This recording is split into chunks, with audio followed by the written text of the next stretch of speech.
చాలా అద్భుతమైన ఓ పర్వతం ఉంది.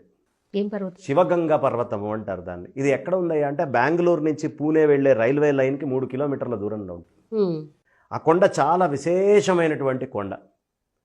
ఆ కొండ ఎలా ఉంటుందయ్యా అంటే మీరు తూర్పు నుంచి చూస్తే నందీశ్వరుడు ఉన్నట్టు ఉంటుంది, పశ్చిమం నుంచి చూస్తే వినాయకుడు కూర్చున్నట్టు ఉంటుంది, ఉత్తరం నుంచి చూస్తే నాగపాములాగా ఉంటుంది, దక్షిణం వైపు నుంచి చూస్తే శివలింగం లాగా ఆకారంలో ఉంటుంది. 4 దిక్కులు 4 రకాలుగా కనిపిస్తుంది. ఇప్పటికి మనం వెళ్ళి చూడొచ్చు ఆ కొండ మీద. అంతటి అద్భుతంగా ఉంటుంది. అద్భుతం. ఆ కొండ మీద ఇట్లా మెట్లు ఎక్కుతూ వెళ్తాం. అక్కడ గంగా పార్వతీ సమేత పరమేశ్వరుడు ఉంటాడు. గంగా అనగానే మీకు గంగాధరుడు అనగానే అర్థమైపోతుంది. ఆ కొండకు ఓ ప్రత్యేకత ఉంది. ఆ క్షేత్రానికి దగ్గర ఒక బావి ఉంటుంది. ఆ బావి ప్రత్యేకత ఏమిటయ్యా అంటే ఎంత వానలు పడితే అంత లోపలికి వెళ్ళిపోతాయి నీళ్లు. ఎంత ఎండలు ఉండి వాన అనేది లేకపోతే అంత పైకి వచ్చేస్తాయి. ఇట్లా ముంచుకొని